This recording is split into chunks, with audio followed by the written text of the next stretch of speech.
Welcome to Busy Little Bee, where opinions sting, but the vibes stay sweet. Let the mayhem swing, but the vibes stay sweet. Let the mayhem sting, but the vibes stay sweet. Then subscribe and hit the bell so you don't miss the buzz. Hey everybody, it's Busy Little Bee. Welcome back to my channel. Today for Flashback Friday, we will be looking back at a kind of recent stream that Amberlynn did. This is from August 3rd, and August 1st is the date that she came out and said, "We've been together this whole time," and she told us about the whole Pocahontas thing. Then she kept going live for, I don't know, the next 3 days or so. So this one is August 3rd. She's not quite as amped up, but she does tell a whole lot of interesting stories. So let's go ahead and get started. So unfortunately, what I have to do is click the video and I have it on mute. I don't want to listen to it. I'm going to respond to what she said. And I'm nervous because Emily messaged me last night and we've been arguing through text messages. This is the day after Mr. Snowflake came out with his video where he was doing a text interview or whatever with Emily. And so that's what Amber's going to respond to. But I'm sorry, if someone it has done what Emily has done to Amber and they're still talking, like I've said so many times, I think they both enjoy this toxic ass dynamic, and it's so unhealthy. And it's been just this vicious cycle of what it's been this whole time, of her saying one thing, me saying another, her saying one thing, me remembering another, her saying one thing, me experiencing another. And I feel like I'm going actually genuinely crazy right now. I genuinely feel insane. I think many of you feel the same way I feel, like they are both manipulative as fuck. They both gaslight each other. They both lie. They both are just really damn toxic. And like everyone has said from the jump, Amber really met her match with Emily. She had no idea someone could out manipulate her. I don't know how the same reaction channel, actually all of the reaction channels, who once thought my ex was all of these horrendous things, like have now like switched the script, and Emily is like a saint and we need to like interview her. You know what? I want to be interviewed. Hell, I'll interview you, Amber. I'll be fair, I promise. But you have a much larger platform than any reaction channel does. So maybe just show your own receipts on your own channel and not the cherry-picked bullshit we've seen from you, and not journals. Also, I hate that I have to give her this, but I do have to give her this. I will agree with her that reaction channels that were calling Emily a death feeder and the M word and, saying that she offed her last partner, to basically kissing her ass and, at least in Rachel's case, flirting with her, baiting her with flirting for tea. And what she was referring to as tea happened to be Emily's DV story. Like, when is it my fucking turn? They once were trying to get me away from the feeder, but now it's like the roles are reversed. I'm scared in the sense of like she has been threatening me. She's doing this whole dance of, if you shut up, I'll shut up. I don't know. I think that sounds pretty fair since she's not a public figure and you are, and you're out here talking all this shit on her. So, I don't know that I would say that's a threat, although I saw where in texts you guys were both threatening each other. And it seems like this is something they do. They both do the same shit to each other, and then they go to reaction channels, or in Amber's case, her mom, and then they spin their own narrative. And It's hard to tell where the truth lies with people like this. People were actually truly believing we weren't together. And I had to keep my mouth shut. Why? Because one, I literally loved you. I did not want to hurt you. I did not want to start a war with you. You were my girlfriend. We were in a relationship, a committed, loyal relationship. And then finally, when I said, oh, her going to Snowflake is actually the last straw, which is normally something that I would forgive and forget, and I wouldn't say a fucking word. I finally said, this is my last straw? You're threatening me? Amber's bullshit excuse of, oh, I was lying to protect this person. I was lying because I didn't want that person to get hurt. No, you were lying because you were getting backlash and you knew that no one wanted you to be with the feeder. You didn't want to be seen as being with the feeder because you know how desperate and gross that makes you look. And you couldn't just be honest. So you lied. It wasn't to save Emily. Stop with that bullshit. Life would be so much easier if you were just honest. Guess what? I am being honest, and that's what makes this easy for me. Thank you. The lie detector determined that was a lie. The fact that she had the audacity to message me last night and I was trying to reply with these like well thought out responses. Why do I take the time? Why do I take the time? I don't know. But now Amber Lynn does reactive abuse to like literally some crazy shit. And all of a sudden, oh, poor Emily. It's not making sense to me and I'm going insane. I'm genuinely going insane. Always the victim. Show us her threats. I'm not going to show you our text messages, but I can read them to you. And that right there should tell you all you need to know, folks. She will read them to you just like the bullshit texts that she allegedly sent Beck during the live stream era that she never sent because Beck said Jade's name and Amber was trying to get out of it. And she read off text messages that she never sent. And she didn't show anything. So that's what this is giving very much. And you know what's funny? Let's go back to the Beck situation right quick. So many people were like, oh my God, Amber Lynn was an abuser. Why did, like, I can't believe it. Like, da da da. But no one ever, like, sits there and goes, why did Beck stay? I can answer that. No one asked that because we saw it on your YouTube channel. You uploaded all of the evidence of you financially abusing Beck and making sure that they had no time to be able to go back to work, get a job, DoorDash. They were trying to DoorDash to make money and you wouldn't even let them keep change. Because if you found them saving change, you thought they were going to leave you. That's why we knew that Beck was kind of stuck because Beck was living with you, was financially dependent upon you, and was very much, in my opinion, experiencing Stockholm Syndrome.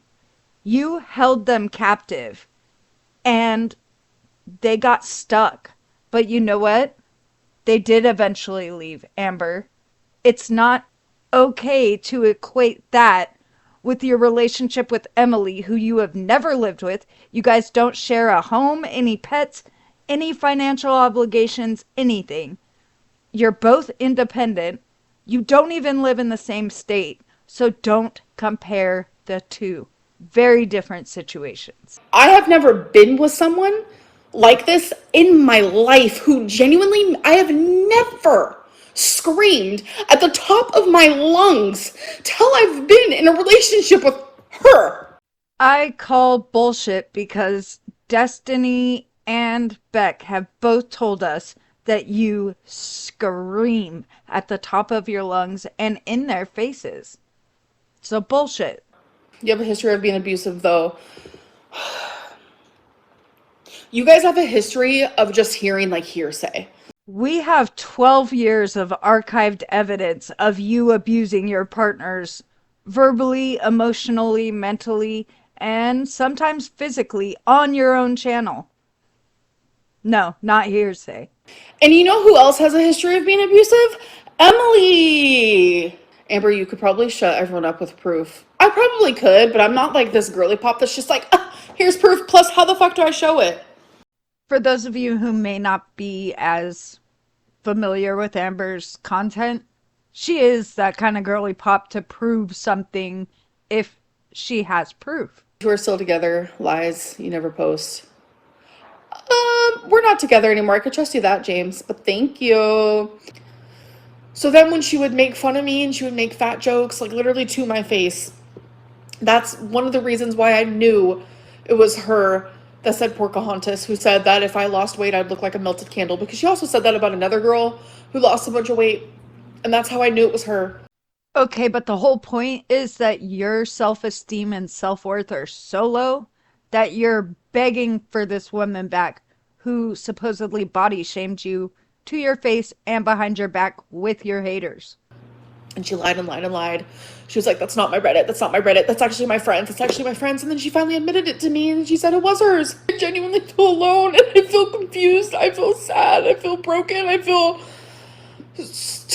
like it just sucks. Like this whole thing sucks so bad. And like I'm dreading reacting to the screenshots. That's why I'm like prolonging this as much as possible, because I just don't even want to know. So when are you going to react to what the feeder said? Only I can call her that. This message is brought to you by Busy Little Bee. Emily/Tommy is a feeder, was a feeder, always has been a feeder. Thank you. You're together. We are not together. You think I'd be doing this if we were together? No. No, no, no. And there is one of Amber's famous tells. She starts using a funny voice when she's lying. Boom, caught. Okay. So funny situation about this is Emily and I literally just got into an argument and that's it. That's it. That's always what happened. Anytime you guys saw her talk shit about me online, it's literally only because we got into an argument. Emily's response: honestly, I was content staying silent for a long time, but you weren't. You weren't silent. What? I was silent.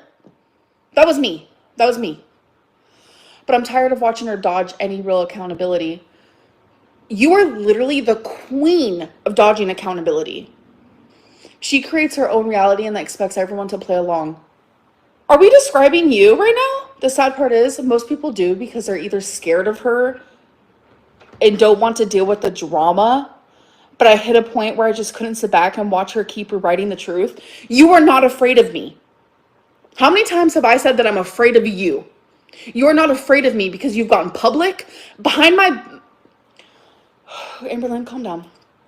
I'm about to have a BPD meltdown here on live. Can you imagine?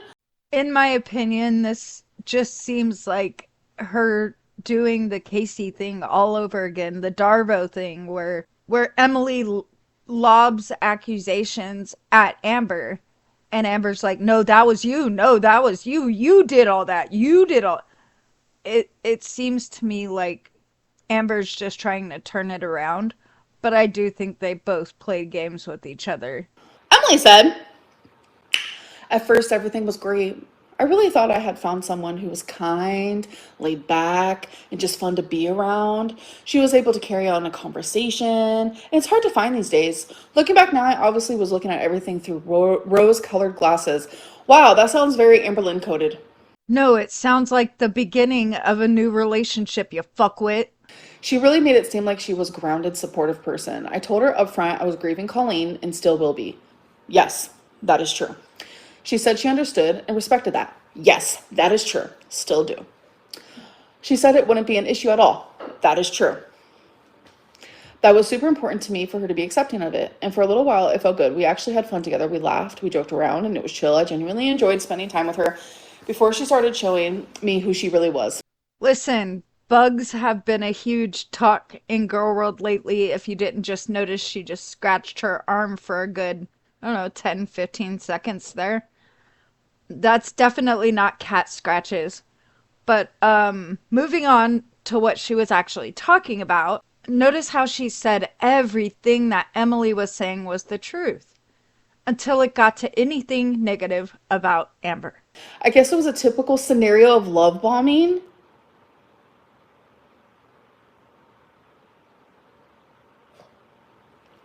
I stayed the same throughout our whole relationship,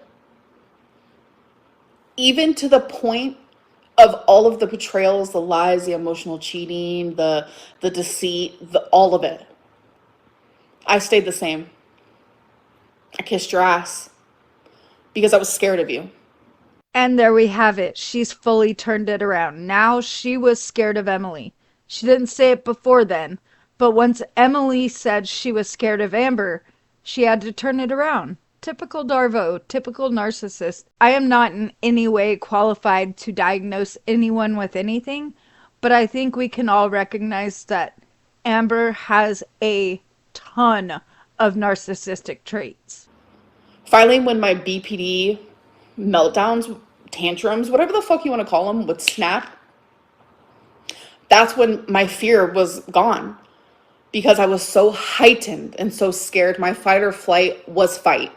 The fact that you're turning this around and rewriting this whole thing to make you seem like a victim because my ex Beck might have been is fucked up. You know exactly what you're doing. You hurt me and I was the one apologizing for getting blood on your floor. That was a metaphor. I don't want people to take that serious. I think she caught herself right there because she knew Emily could prove that wasn't true at all, that she never bled, and she never said anything about bleeding. So she caught herself and she goes, "Oh, that was a metaphor." Stop it. You're talking about an abusive relationship. Don't say that there was blood on the floor and you were apologizing for the blood on the floor that came from you. Stop. I hate Snowflake more than anything in this world. And I really hope that he gets some sort of like karma in his life, like genuinely. She didn't want me to leave.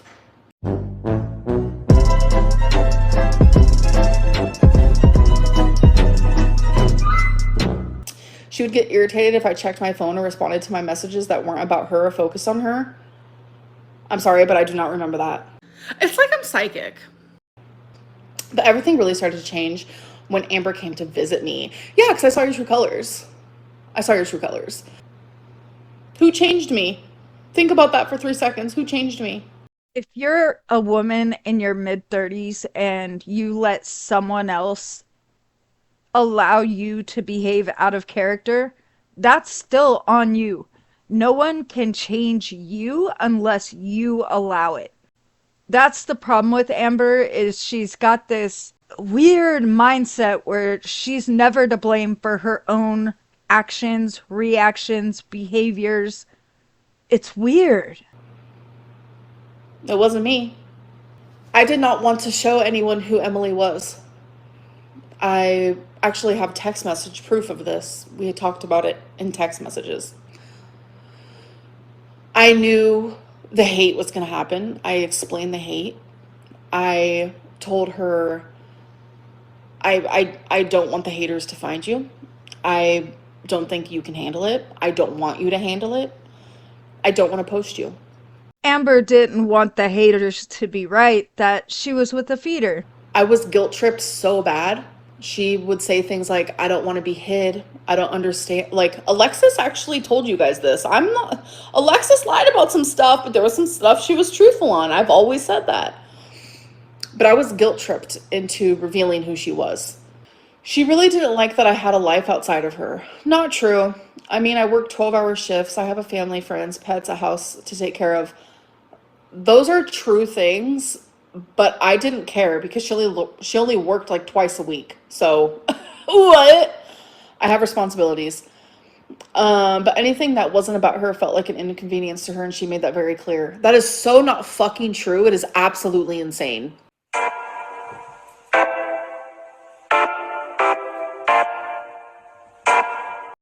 So when it comes to friends, she doesn't have friends. She had like a couple coworkers and stuff that she like kind of considered friends. I would always be like, why don't we go hang out with them? I don't understand like why she didn't want to introduce me to her friends. I thought that was so weird. I didn't meet her family in person until like I genuinely had to. And I'm not going to say like that's personal. It's like medical stuff. I'm not going to like get into it. And I always wanted to like go to her families, hang out with people. Like I was miserable in Wisconsin. I don't think you guys understand. All I did was sit in her fucking room in her bed. That is all I did. And all you do at your home is sit on your fucking couch. How is that any different? I don't understand. She was mad that Emily had to work 12-hour shifts. Do I think she worked 2 days a week? No. Personally, I think she worked 3 or 4. That's generally how those schedules go. Amber doesn't know this because she's not been in the workforce for more than a few months. But Amber has always proven that she wants to take priority over her partner's jobs. It's always been that way. From Destiny to Beck to Jade to Erica, even, who was married, to now Emily. Are you really talking about my family? Oh, didn't say anything personal. I just said I wanted to meet them. Can you calm down, Emily? Like, for real. Like, you literally said in the message, I have family and friends and pets. Like, I'm just responding to what you said. You have never in your life gotten off of work and went straight to bed. If I said no, she'd get upset. You've never said no. You never said no. And compared to her working on vlogs all day, that never happened because I didn't vlog at your house. So right there was 3 different claims. The first one is Emily has never in her life gotten home from work and gone straight to bed. Amber doesn't know what Emily has done her whole life. She spent 3 months with her out of the, I don't know, 33 years Emily has been alive. The second claim was that Emily would tell Amber no about something. And she's like, you never said no. Prove it. She doesn't prove anything.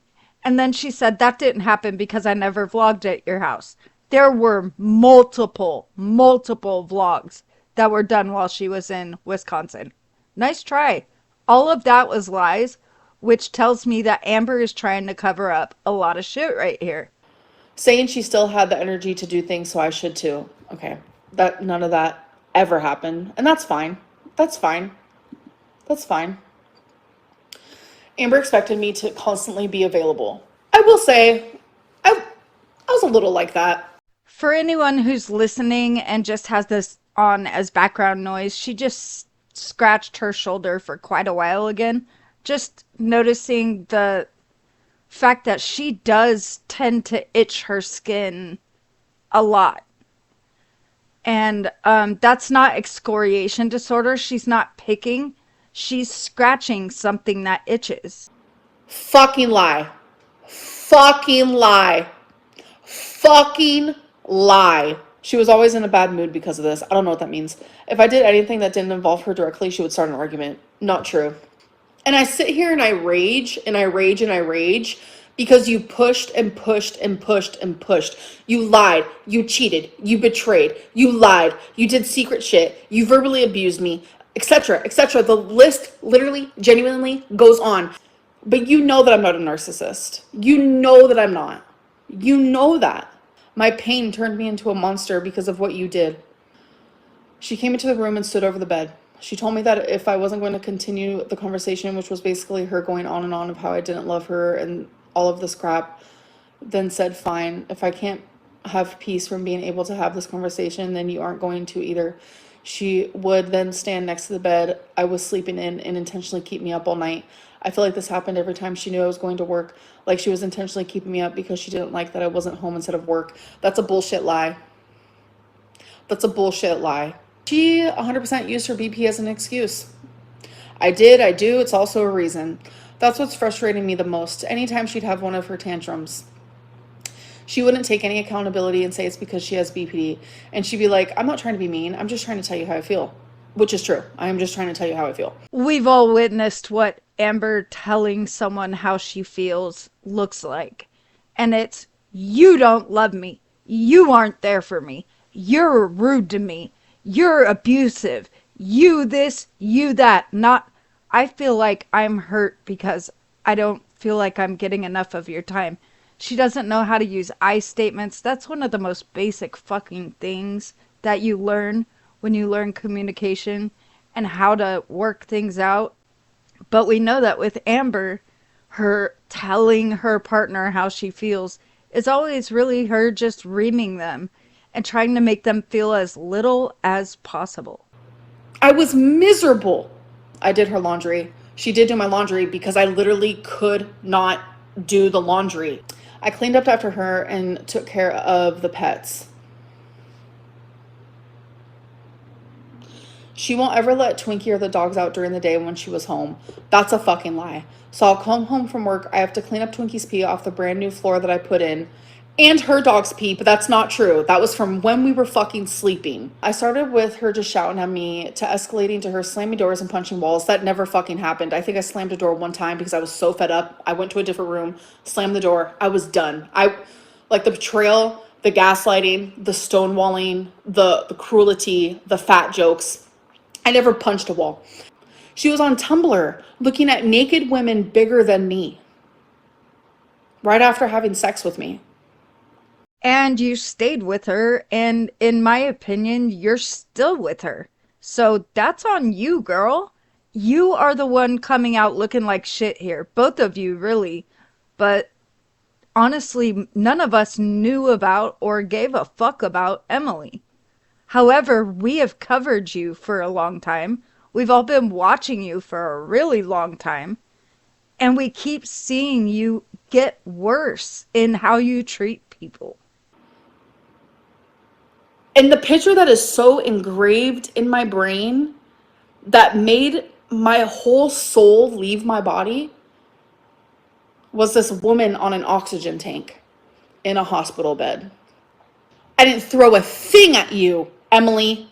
Her room, I've talked about this in live stream, it's cluttered. It has, dirty clothes pile. It has this fucking rug that constantly flips and this and that. There's 2 huge dog beds. One's Twinkie's, one's her dog's. Like, it's a mess. I end up tripping over the fucking rug. I'm going to like fall. Instead, my body goes onto her. She falls. I grab her arm because that's my instinct, was to grab her. That was like my first instinct, was to just grab her. That is all I could handle personally. There's more to this live stream, and I have the deleted streams from August. If you go back in my history, the title of it says deleted live streams, obviously. So if you want to see the full thing, you can go check that out. But I did want to do this for our Flashback Friday.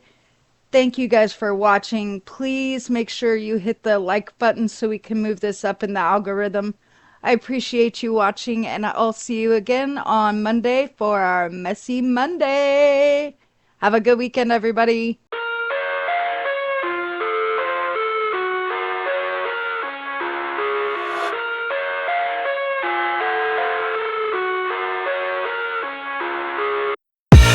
I live inside my own world of make-believe. Kids screaming in the cradles, profanities.